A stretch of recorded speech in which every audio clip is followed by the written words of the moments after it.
बिस्मिल्लाहिर्रहमानिर्रहीम। Dear students, अस्सलाम वालेकुम। Physics first year chapter number 2 के लेक्चर नंबर 3 के साथ हम आज फिर आपके सामने हैं। तो आज का जो बेटा टॉपिक है that is the addition of vector. बेटा एडिशन ऑफ वेक्टर में सबसे पहली चीज़ याद रखें कि जो वेक्टर की एडिशन है that is a purely according to या जो होती है विद एक ग्राफिकल मेथड है बेसिकली, जो कि ग्राफिकल मेथड जो दो तरह के रूल्स को फॉलो करता है। नंबर 1 लॉ ऑफ ट्रायंगल को फॉलो करता है और दूसरा लॉ ऑफ पैरेललोग्राम को ये फॉलो करता है। सबसे पहला पॉइंट हमारे पास है कि जो ग्राफिकल मेथड है इसके अंदर सबसे पहली चीज़ होगी दैट इज़ जो रूल है that is head to tail rule, यानी जो वेक्टर एडिशन है वो किसके साथ होगा? हेड टू टेल रूल के साथ। अब हेड टू टेल रूल क्या है? Head to tail rule basically एक ऐसा ग्राफिकल मेथड है जिसके साथ हम दो या दो से ज़्यादा वेक्टर्स को ऐड कर सकते हैं, यानी 3 वेक्टर हों, 4 हों, 5 हों, हम उनको ऐड कर सकते हैं। लेकिन फ़िलहाल आज के लेक्चर के अंदर हम सिर्फ 2 वेक्टर्स के साथ इसको कन्फाइन करेंगे और 2 वेक्टर्स को यहाँ पे हम जो है वो सॉर्ट आउट करेंगे कि किस तरह से उनको ऐड अप कर सकते हैं और कैसे, क्या मेथड है उसका, और हेड टू टेल रूल कैसे हमारी हेल्प करता है किसी भी 2 तरह के वेक्टर्स को ऐड करने में। बेटा उसके लिए 3 स्टेप्स मैंने आपके सामने रखे हैं। फर्स्ट स्टेप है कि आपने 2 वेक्टर्स की रिप्रेजेंटेटिव लाइन बनानी है। For example this is a vector A and this is a vector B. एक रिप्रेजेंटेटिव लाइन में बना लेनी है जो कि 2 वेक्टर को रिप्रेजेंट करेगी। उसके बाद आपने ये 2 वेक्टर्स को इस तरह से मिलाना है ए और बी को कि आपके पास ए और बी को मिलाने के बाद जो वेक्टर नंबर 2 है, यानी अगर फॉर एग्जांपल बी है तो अगर ए की यहाँ पे ये हमारे पास हेड है, ए की हेड के ऊपर वेक्टर बी की जो है टेल को मिला देना है, जैसे कि आपके सामने ये चीज़ मैंने की भी हुई है। और जब ये आप कर लो, जितने भी वेक्टर्स हों उसको इस ऑर्डर में लेके चल लो, उसके बाद एक प्रोसेस आता है कि आप लोग एक ऐसा वेक्टर लेके आएँ जो वेक्टर उस इस तरह बिहेव करे कि उसकी जो टेल है वो आपके पास, उसकी टेल इस वेक्टर ए की टेल के साथ और उसकी जो हेड है वो आपके पास इस वेक्टर बी की हेड के साथ मीट कर रही हो, और ऐसे वेक्टर को हम लोग नाम देते हैं रिजल्टेंट वेक्टर का। यानी अगर आप रिजल्टेंट वेक्टर को इंडिकेट करवाना चाहते हो कि कौन सा वेक्टर रिजल्टेंट है किसी डायग्राम के अंदर, तो याद रखें कि अगर एक वेक्टर ऐसा आया हुआ है जिसकी टेल किसी एक पहले वाले वेक्टर की किसी वेक्टर की टेल के साथ मिल रही है और उसकी हेड उससे नेक्स्ट वाले वेक्टर की हेड के साथ मिल रहा है, तो that is a resultant vector.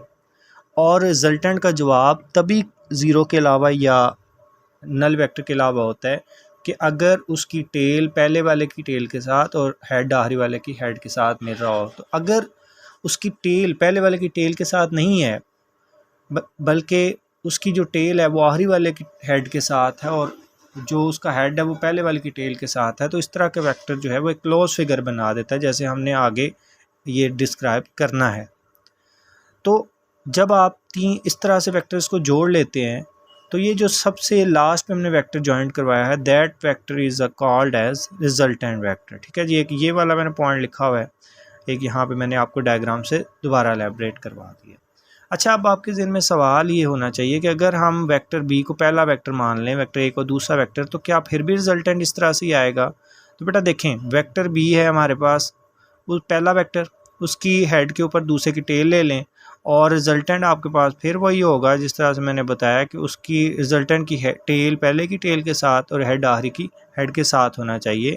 तो यहाँ पे थोड़ी सी हम मिस्टेकनली लिख चुके हैं, लेकिन कोई फ़र्क नहीं पड़ता, लेकिन हमारे पास जो वेक्टर की एडिशन होनी चाहिए वो इस तरह से होनी चाहिए थी।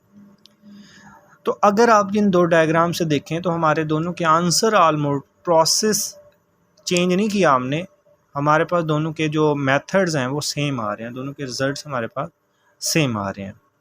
जब दोनों वेक्टर्स के रिजल्ट सेम आ रहे हैं तो इसका मतलब हम कह सकते हैं कि अगर हम पहले वेक्टर को ए को पहला वेक्टर रखें या बी को पहला वेक्टर रखें तो हमारे जवाब के ऊपर कोई भी फ़र्क नहीं पड़ता। जब हमारे जवाब के ऊपर कोई फ़र्क नहीं पड़ता तो आपके पास हम कह सकते हैं कि ऑर्डर ऑफ एडिशन आपके पास इररेलेवेंट है।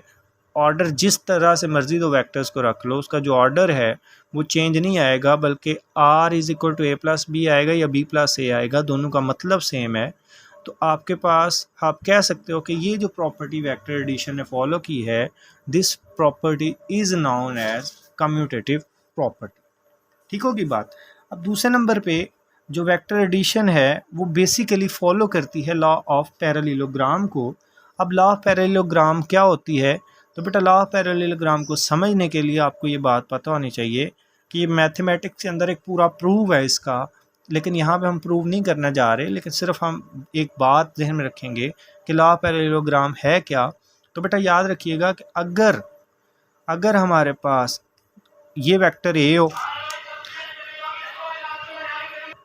अगर हमारे पास कोई वेक्टर ए ये है, एक साइड है पैरेललोग्राम की और वेक्टर बी दूसरी साइड है, और इस तरह से वेक्टर बी हमारे पास पहली साइड है, वेक्टर ए दूसरी साइड है, यानी अगर दो साइड्स किसी भी वेक्टर्स किसी भी पैरेललोग्राम की दो साइड्स रिप्रेजेंट की जा रही हों किसके साथ, दो वेक्टर्स की मैग्नीट्यूड के साथ या दो वेक्टर के साथ, तो आपके अगर हम किसी पैरेललोग्राम की दो साइड्स को दो वेक्टर के साथ रिप्रेजेंट कर रहे हैं तो हमारे पास जो उस पैरेललोग्राम की डायगोनल है वो एक रिजल्टेंट को रिप्रेजेंट कर, यानी अगर दो वेक्टर्स के साथ दो साइड्स ऑफ पैरेललोग्राम को आप रिप्रेजेंट कर रहे हो तो डायगोनल जो है वो रिजल्टेंट को जो है रिप्रेजेंट करेगी। तो इसका मतलब है पैरेललोग्राम क्या होती है कि जिसकी दो साइड बराबर हो। इसका मतलब ये है कि पहले हम ए को एक साइड रखते हैं, फिर बी को दूसरी साइड रखते हैं और उसके पैरेलल में एक बी बनाते हैं और फिर एक ए बनाते हैं।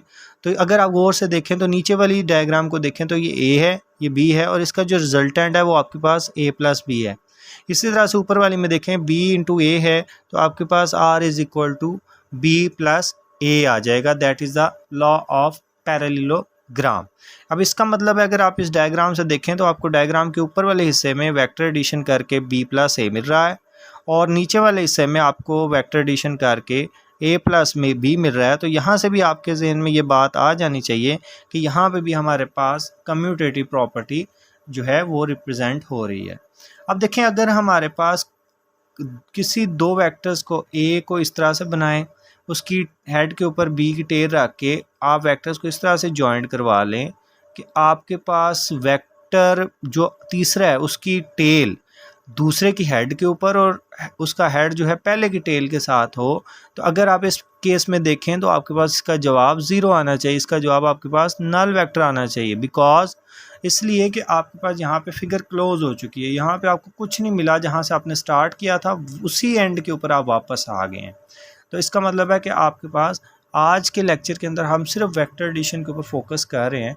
यानी आप अगर वेक्टर की बात करें तो आपको वेक्टर एडिशन में ये बाज़ेन में रखनी पड़ेगी कि ये कम्यूटेटिव प्रॉपर्टी को ओबे करता है, या आपके पास जी है लॉ ऑफ पैरेललोग्राम को ओबे करता है, और रिजल्टेंट ज़ीरो कब हो सकता है जब आपके पास ओरिएंटेशन थोड़ी सी उलट आ जाए। ठीक है जी, आज का हमारा लेक्चर जो है सिर्फ इतना ही है। नेक्स्ट लेक्चर में इंशाल्लाह हम लोग रिजल्टेंट वेक्टर को देखेंगे और साथ में वेक्टर सब्ट्रैक्शन को देखेंगे। ये दो की कॉन्सेप्ट्स अभी कंसेप्ट्स जो हैं वो चल रहे हैं। ठीक है जी, तब तक के लिए अल्लाह हाफिज़।